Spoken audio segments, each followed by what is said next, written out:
धावपळीच्या आयुष्यात मोठे बदल करणं म्हणजे जवळजवळ अशक्यच वाटतं, नाही का?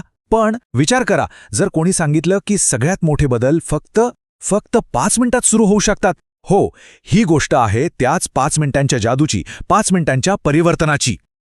तर मग ही गोष्ट आहे अमोलची, एक अगदी सामान्य माणूस, खरं तर आपल्यापैकीच कुणीतरी. त्याच्या एका मित्राने त्याला सहजच एक प्रश्न विचारला, अरे तू स्वतःला 5 मिनिटं तरी देतोस का? बस, हा एक साधासा प्रश्न त्याच्या संपूर्ण आयुष्यात एका मोठ्या बदलाची नांदी ठरणार होता. तर हा बदल घडण्याआधी अमोलचं आयुष्य होतं तरी कसं? ते होतं वेळेविना, म्हणजे सततची धावपळ, ताण आणि वेळच नाहीये ही एक सततची भावना. म्हणजे बघा, त्याचे दिवस कसे होते. सकाळी उठल्या उठल्या फोन हातात, सततची धावपळ, कायम थकवा, सगळीकडून नोटिफिकेशन्स आणि कामांचा भडीमार. या सगळ्या गोंधळात तो इतका हरवून गेला होता की दिवस नीट सुरू व्हायच्या आधीच त्याचं मन पार थकून जायचं, रिकामं वाटायचं. पण त्याच्या मित्राचा तो प्रश्न त्याच्या डोक्यात घोळत राहिला आणि मग त्याने ठरवलं, नाही, आता काहीतरी वेगळं करायचं. आणि इथूनच सुरू झाली 5 मिनिटांची जादू. दुसऱ्या दिवशी सकाळी अलार्म वाजला. त्याची पहिली प्रतिक्रिया काय असणार? नेहमीप्रमाणे फोन उचलून स्क्रोल करणं. पण नाही, त्या दिवशी त्याने एक छोटासा पण खूप महत्त्वाचा निर्णय घेतला. त्याने फोन उचललाच नाही, बाजूला ठेवला, आपली रोजची सवय मोडली. आणि मग पुढची 5 मिनिटं तो फक्त शांत बसून राहिला, काहीही न करता. आणि काय आश्चर्य, कित्येक महिन्यात किंबहुना वर्षांत त्याचं मन पहिल्यांदाच इतकं शांत झालं होतं. त्या एका क्षणात त्याला जी मनःशांती मिळाली ती तो कित्येक दिवसांपासून शोधत होता. आणि तेव्हा त्याच्या लक्षात आलं, अरे हीच तर ती गोष्ट आहे ज्यासाठी आपण नेहमी म्हणतो, वेळच नाहीये. तर अमोलसोबत नेमकं काय घडलं? म्हणजे फक्त 5 मिनिटांच्या एका छोट्याशा कृतीचा इतका मोठा परिणाम कसा काय होऊ शकतो? चला, यामागचं शास्त्र, यामागचं विज्ञान जरा समजून घेऊया. याच्या मुळाशी एक संकल्पना आहे जिला मायक्रो हॅबिट्स किंवा सूक्ष्म सवयी म्हणतात. म्हणजे काय? तर अशा कृती ज्या इतक्या लहान, इतक्या सोप्या आहेत की त्या करण्यासाठी कोणत्याही मोटिवेशनची किंवा प्रेरणेची गरजच लागत नाही, त्या टाळण्याचं काही कारणच उरत नाही. आणि मग इथेच खरी जादू घडते. याला म्हणतात कंपाऊंड ग्रोथ किंवा चक्रवाढ वाढ.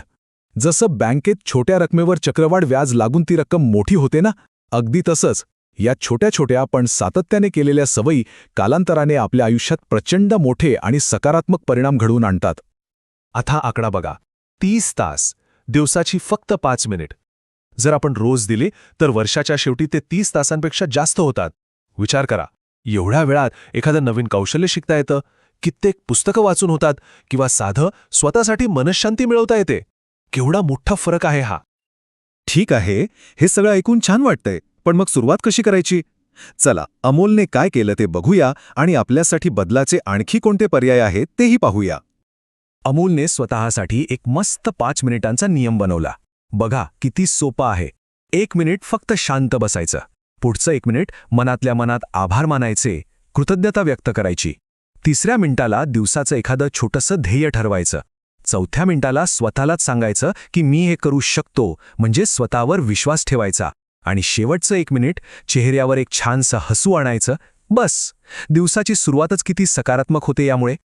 आणि हेच केलं पाहिजे असं काही नाही. सगळ्यात महत्त्वाचं काय आहे तर आपल्याला पटेल अशी कोणतीही छोटी सवय निवडायची.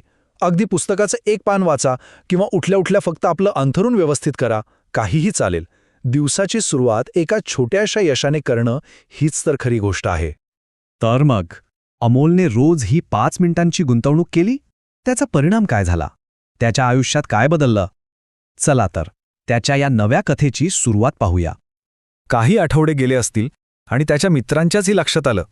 ते त्याला म्हणाले, अरे अमोल, तू किती बदलला आहेस, आता खूप शांत आणि आत्मविश्वासू वाटतोस. आणि हा फरक खरंच खूप मोठा होता. जो अमोल आधी नेहमी थकलेला, तणावात आणि आतून कुठेतरी रिकामा वाटायचा, तोच अमोल आता शांत, आत्मविश्वासू आणि समाधानी दिसत होता. आणि जेव्हा त्याला कुणी या बदलामागचं रहस्य विचारलं, तेव्हा त्याचं उत्तर अगदी साधं होतं. तो म्हणाला, मी काही मोठं नाही केलं, मी फक्त माझ्या आयुष्यातली 5 मिनिटं बदलली. अमोलची ही गोष्ट आपल्याला एका खूप महत्त्वाच्या विचारावर आणून सोडते. प्रत्येकाच्या आयुष्यात एक नवी गोष्ट सुरू होऊ शकते. प्रश्न फक्त एकच आहे, आपली कोणती 5 मिनिटं त्या नव्या कथेची सुरुवात करतील.